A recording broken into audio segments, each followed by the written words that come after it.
Well, hello there. Hi, everybody. James Van Prague. How are you? I'm just getting some music ready for you. I'm here with my friend Peter Redgrove. Hi, Peter. Hi, everyone. We just got some new lighting here I put in, so we're just figuring out the lighting.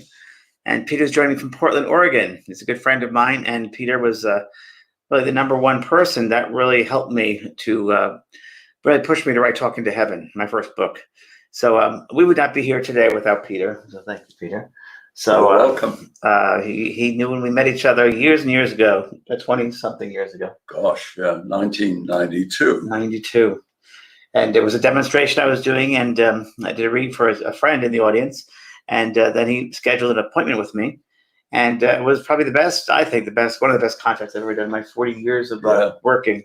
And maybe that was because Spirit wanted so much for us to be together, for him to influence me and help me with my work. And he pushed me to write Talking to Heaven, my first book. And he said, we sat in development circles, right? Yep.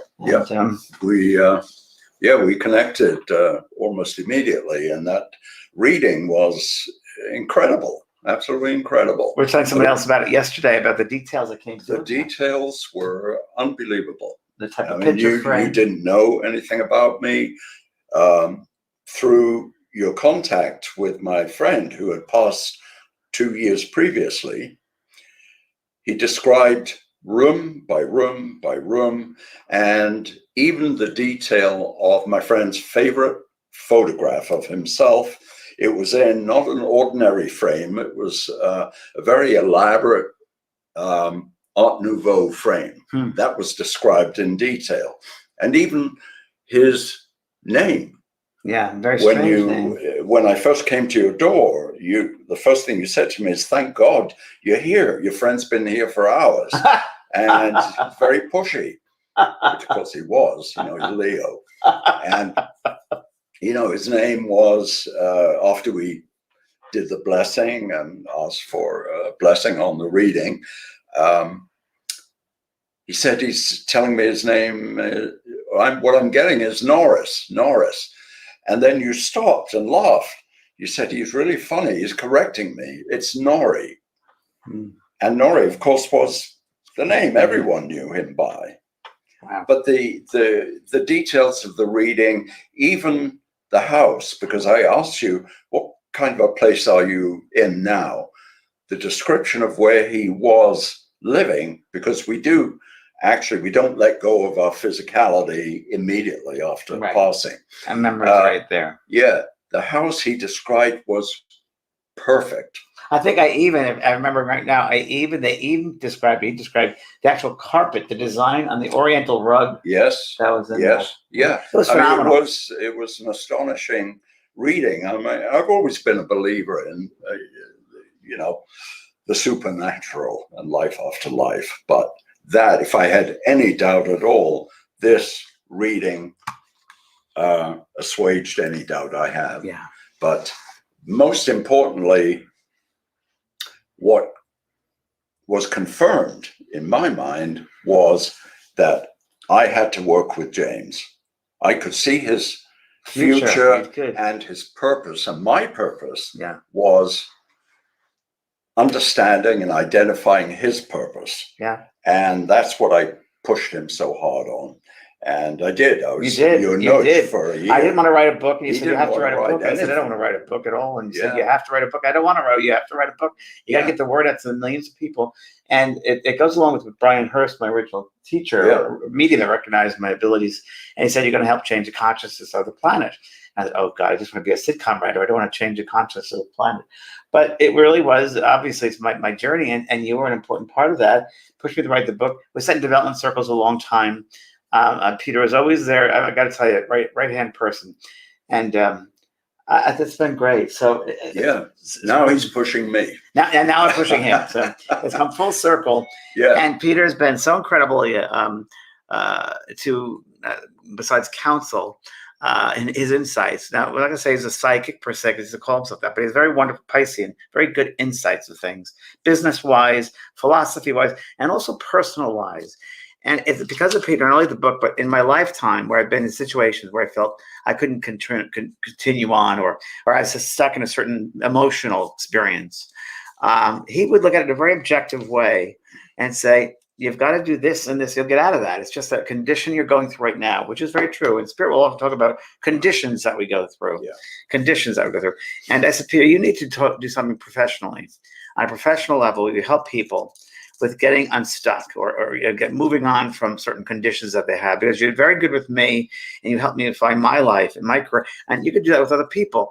And he said to me, well, I've been a headhunter for a law firm for many years, and he used to do that. You used to do that with your clients. Oh, I did that for 40 years. I had my own recruiting firm and represented a lot of the top law firms in the country and Fortune 100 companies. And for 40 years, I was guiding and counseling individuals, from the chief legal officers of those companies to partners in major law firms, helping them make changes. Yeah. And what was universally clear to me was how much people are bound up and in a way emotionally constipated. They just hit the brick wall and they find it really difficult to make a change. And I guess I had a talent for undoing the knots and help taking people by the hand and moving them along, in their careers and in their personal lives, because, changing a professional's life, the change is not confined just to that individual. There's a ripple effect. It affects families. And a big part of what I did was to move lawyers from private practice into what we call an in-house setting, and where your time was not your currency, in a sense. You didn't have to fill out timesheets and worry about billable hours and that sort of thing. So, but I've had a lot of experience moving people forward. And I think I might have said to people, you need to do this professionally to help people, and he has.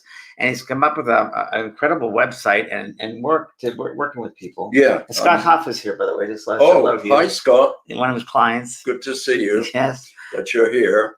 And so I thought, for those who had not seen Peter before, when we did our other shows, that he's here visiting me, and he's going to be here for a bit.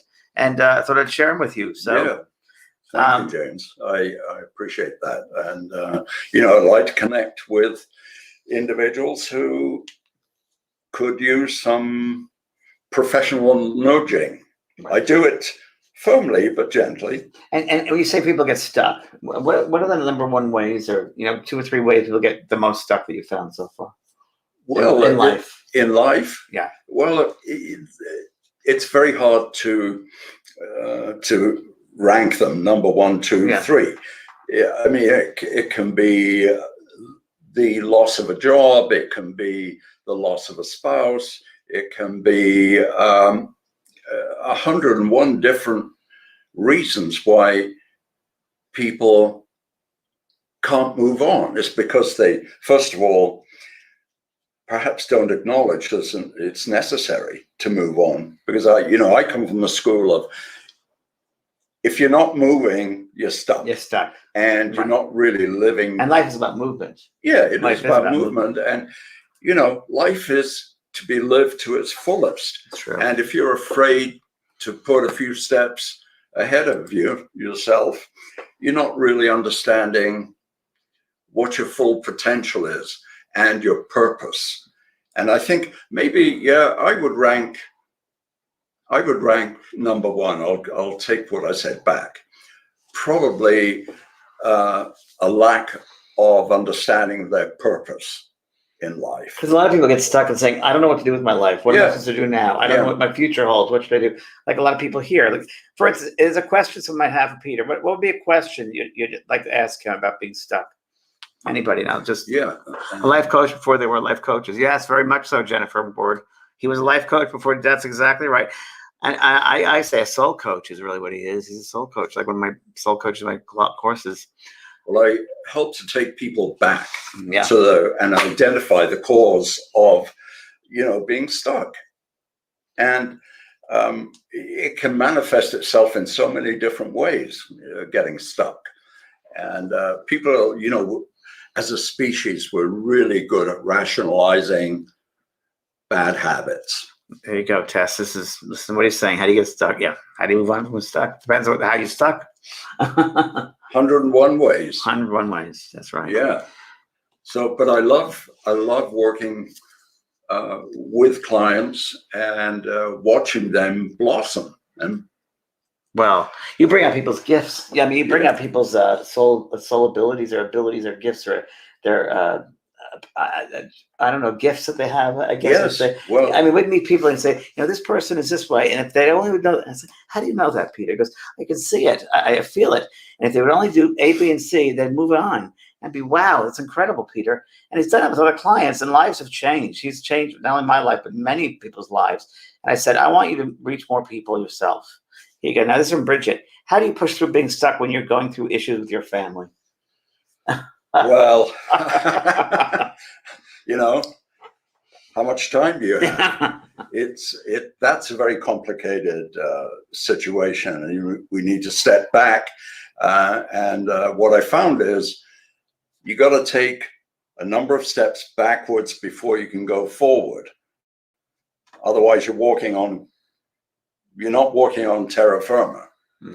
If you're having issues with your family, we have to explore those issues and why they are issues and what can be done to make them disappear, if at all. And boundary work is very important. Boundaries, oh yes. Setting boundaries, boundary work. Richard. And it's a very difficult thing these days. People are being influenced by so many venues. Yeah. And you don't know where to go. You don't know where to go because you're just being influenced from here, from there, from the media, and it's a process. And you got to learn to know your own self. You got to learn yourself, know who you are. You got to know your own way of being, and there are certain characteristics that can be used constructively or destructively. Things like beliefs and thoughts and feelings and expressions, even the tone of your voice. I always thought, if you want to get something across and make a point to someone, it isn't so much what you say, it's how you deliver the message that's going to determine whether you're successful. I mean, one thing you said to me years ago, which I still use, Peter said to me once, James, when you speak to somebody and you want to make a point across, pause, wait. There's a lot more said in silence than verbal words. Oh, yes. Yes. There's a lot more in the silence, and it made total sense. Yeah. Well, I recently, because words are so important to communication, how we use the gift or the curse of language. On my website, I try and post every other day something that is food for thought, or something that is inspirational, or a lesson. And a few days ago, I put something in there about words, and nerve. Be careful how you use them, because you can use words to curse, to cause grief and hurt, and or you can use them to love and care and build people up. Yeah. So words, think twice before you use them in anger. As I said, better to use them to love people and build them up and care for them. Liz Beck is asking, Peter, advice on how to transition from your draining regular day job to following your true soul's path, working with spirit, when money is a worry. Well, if you say money is a worry, you're already limiting yourself. Yeah. So you got to be careful of the language to use. Yeah. Jump and trust. It's so hard. Yeah. Go back to courage. And that's, my own mantra for many, many years in my life has been want to, can do, and the last part is the biggie. Will do. And, we can all talk a good game, but manifesting what we need to do by acting is where most people fall short. And it's simply because it's not convenient, or it's going to disrupt the kind of life that we're living, or a different way of thinking, a different way of acting, well, a different way of being. Or we're worried about how our peers will think. But a great deal of it is just plain and simple lack of courage. There's such a truism. If you don't risk anything, you don't gain anything. It's true. Part of living life. That's life, and life is to be experienced. And none of this, by the way, is anything I've learned from books. This is my life. That's right. And very true. I was raised in orphanages, and I've experienced everything. Here you go. Jamie Held says, how can you move past, become unstuck when illness causes physical disability? I have no purpose anymore. Well, there's a lot to go with that. That's again another tough one, and I think there's layers there as well. Well, yeah, it's again. I'll come back to, in life, we're all handed or we're given a different hand. What marks us is how we play that hand. Some of us are given what seemingly is an easier life than others. There are lessons to be learned through everything that we experience in life. And it's not easy. I understand that, and I'm not trivializing the difficulty. But again, it's a process, and there's no simple answer. And I think the first step, Peter, might be loving self, going into self and having that relationship with yourself. If you have a relationship with yourself first, and that power, the empowerment of self, and you love yourself, and not talk about ego, I'm talking about loving yourself. Well, yeah, and things change, and appreciating. You don't look to others to fulfill a need. You do it yourself. You don't need others to fulfill a need. As much as you think you do, you don't. You have to do it within yourself. And I think illnesses, in many ways, are just reminders of what the way we're thinking, not thinking in the right way. Yeah, I think some of that's true. Yes. But because, I'm an old cynic. I think we're a nation of hypochondriacs. Yeah. But, I think that some of us are dealt a difficult hand. Yes. And it's what you do with that hand, as you said. It's what you do with the hand. How you play it. And but to do nothing is not good. No. This is a great one. Judy's saying to Jamie DeHeld, you have a purpose, which is very true. Thank you, Judy. This health issue is teaching you something. I say this with experience. It's very true. All health issues teach you to go in and find what's going on, what created that, what caused it, what is the cause of that. You see the result of it, but what is the cause of it? Is it way of thinking? Is it giving your power away? Is it not believing in self? Whatever it might be, different reasons.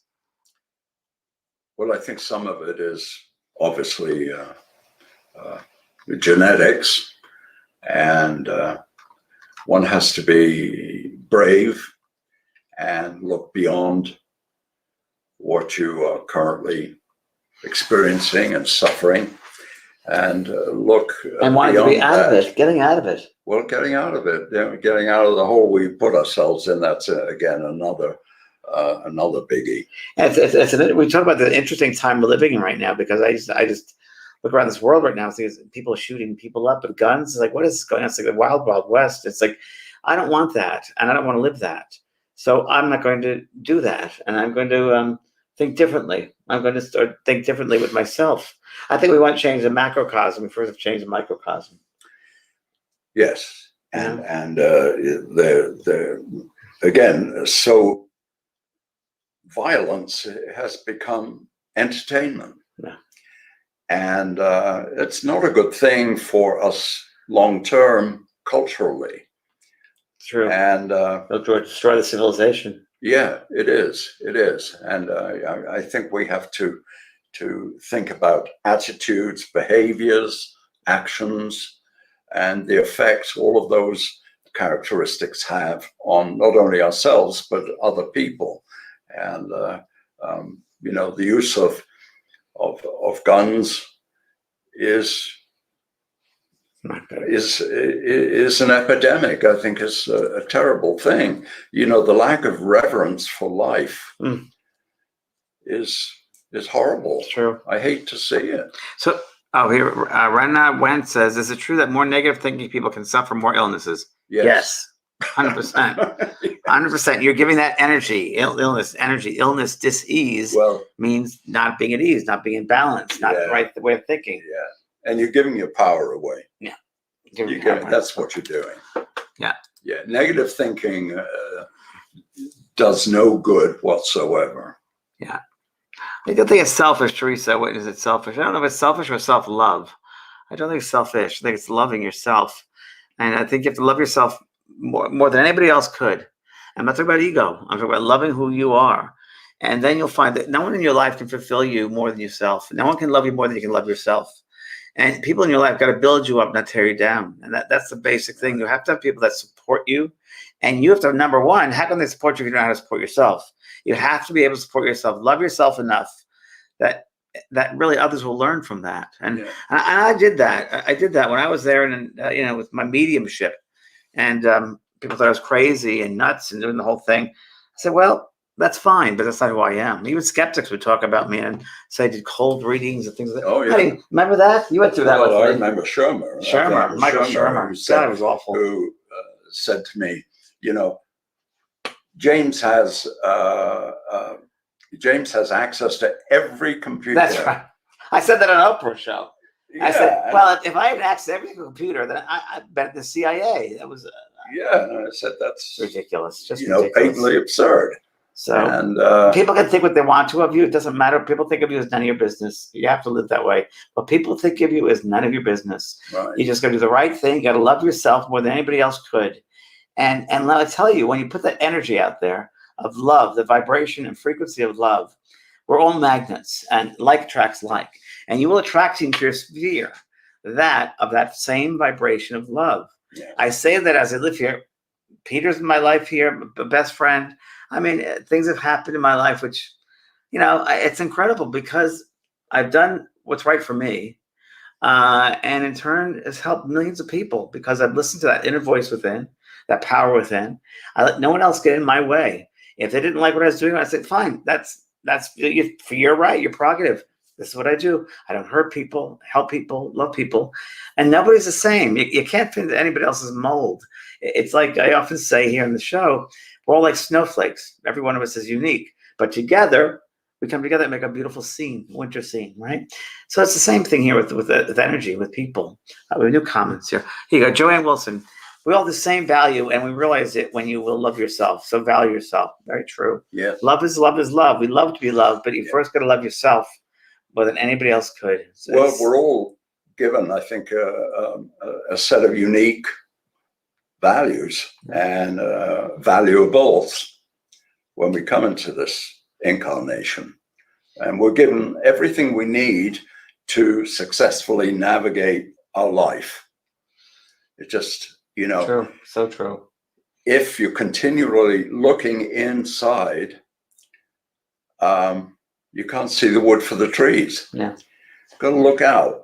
Look out. And again, I put something in just a day or so ago about the value of giving. And as Anne Frank said, nobody got poor by giving. You grow and you receive great love in giving. Thank you, Franny. I'm the first psychic medium that I started following yours. Amazingly awesome. Thank you, Franny. Appreciate that. That's very sweet of you. Good. Right. Live by example. That's all we can do. It's very, very true. Yes. Peter, how can people reach out? Your website is here, peterredgrove.com. peterredgrove.com. And you have sessions open? Yes. And they're hour sessions or series There of are hour sessions? sessions, or in some cases, people have signed up for 4 and 8 sessions because some of the work that is required takes time. And this is not a quick fix, and No. it's not a magic bullet. No. each person is unique, and I work with each person's unique issues, and we work together. I'm an accountability partner. I partner with you, and through active listening and certain exercises, techniques, and homework. Well, I want to get into that. Excuse me for interrupting, but one thing that I'm going to say about Peter, which I was very impressed with, he said to me, I work with each individual, and each individual is very different. I give some individuals homework. I give some individuals assignments. Some of it very different. It depends on your background of what you're looking to get unstuck with and move on with your life, whether it's a job, whether it's a family issue, whether it's an emotional issue. So he has different. I was very impressed that, someone takes time for each individual to tailor a program, if you will, based upon their needs. And I really appreciate it. Well, I love that. That's my job. It's my work. And that's what I love doing. And I got a letter this morning from an email, rather, from a client I'm working with who just said it's absolutely amazing the progress they've made. They've had 3 sessions with me and another 2 or 3 to go. The change in their life has been incredible. Right. And simply, I point the way. I help them take off the blinders. I was just getting an impression of like a flashlight or a torch. That they're in the dark and you give them that light so they can see forward. Yeah. They help them find their way and their purpose. Do you work with teens? It sounds. Would you work with? Yes, he works with teens. Yes, and I'm sorry, Renee, you pulled that up there. You can put that up again. My name is Cordell. I've been told by a medium I have a gift and I'm very powerful. I need to open up to help others. Well, then, Veronica, what are you waiting for? Do it. You're here at this moment. There are no accidents. For you to see Peter and myself here at this moment, you were led here. I think we're led to places. I don't think we do it alone. I don't think we do things alone. No. Well, I think Spirit is influencing us to turn the computer on or turn a radio on or whatever it might be at that particular moment. And there's what we call synchronistic experiences, which I believe are right in tune with Spirit, with our lives, and our lives unfold. And the great thing about seeing how life unfolds, once you are aware and you're open to working in the influence with the spirit world all around us, and you honor your own soul, it happens. The spirit world's always there to help you, always. They really come together to support you in your work. No one's ever alone. So that's something that I remember. But if I can break in here, you have to ask. Yes. You see, I remember when I was working in hospice a number of years ago, one of the hospice nurses, wonderful lady, I will always remember her. She said, Peter, there are a lot of unemployed angels in heaven. Wow. And I said, well, what do you mean by that? Wow. And she said, well, they're there to help us and guide us, but they'll never interfere with our decisions. Very true. And what you have to do is to ask. They're dying to, that's perhaps not the right term, but they are longing to assist, to show us the way. True. But if we go through life not asking, you're not going to receive. Very true. Very true. Very true. God in the universe, very responsive if you reach out and ask for help. But make sure you've got very good peripheral vision. The help, some of the best gifts come in just plain paper packages. Be careful. And also, you have to realize that I often find that it's in God's time, not our time. Yeah. Let them do their work. Universal patient. Ordering. Let them do it. Ordering takes a little bit of time to move things around. Yeah. But have the faith and courage, it'll be done. Yeah. And ask constantly. I mean, it's a form of asking. Spirit is form of prayer. That's right. And every night I have a habit of asking. Show me the way. Let me interrupt here. I wanted to let everybody know also, thank you, Renee, putting this up. My mediumship course, class 1, level 1, has started. May 19th, there's the first night. We're going to have the first day, a 2-hour workshop. And that is part of the level 1 mediumship course. and I'm doing exercises and different types of ways in level 1 mediumship. You do not have to be a medium. You can just open yourself up to, if you're interested in mediumship, to see what it's about. It's a very basic grounding course, basic essential tools you'll need. Guaranteed for sure you'll be speaking with spirit for sure. You'll know it's them, not yourself. So right now, level 1 mediumship is open to the public. So I want to let people know that there's a school address, JP School of Mystical Arts, right there. So you put that up, and there's a link next to my name here in the comments. I'd love to have you. We have lots of people start their journeys with that course. It's a great one. So that's great. And if you're interested, it's on peterredgrove.com. And he really, I got to say, Peter, I know you're sitting here, but he's very humble, as you could tell. And he works from his heart and helps a lot of people. And I want him to help more. So if you need someone, please go there. And I'll be on the show tonight with Kelly White, with Both Sides Down Beyond at 6 o'clock Pacific time. So there we are. There, that's tonight. And the topic is energy vampires. We all have them. Oh my lordy! There's people you can't be around because they suck your energy and you're like exhausted. But it's a family meeting or it's a friend, or we've all had them. And I tell you, I've had people it come to me. It was just after an demonstration, and they would ask me a question. Oh my God, it's a psychic vampire, and immediately had to go through different techniques that I teach in level 1 about closing yourself off and being mindful of the energy that this person is getting and taking or attempting to take. Yes. So tonight's all about energy vampires. So please tune in, and you'll be around as well because you're here at my house. Yeah. So I'm dragging him here. He'll be here back tonight as well. Yeah. So I guess that's it. Yes. All right. So peterredgrove.com, and we'll see you later. Thank you, everyone. Thanks, Renee. God bless.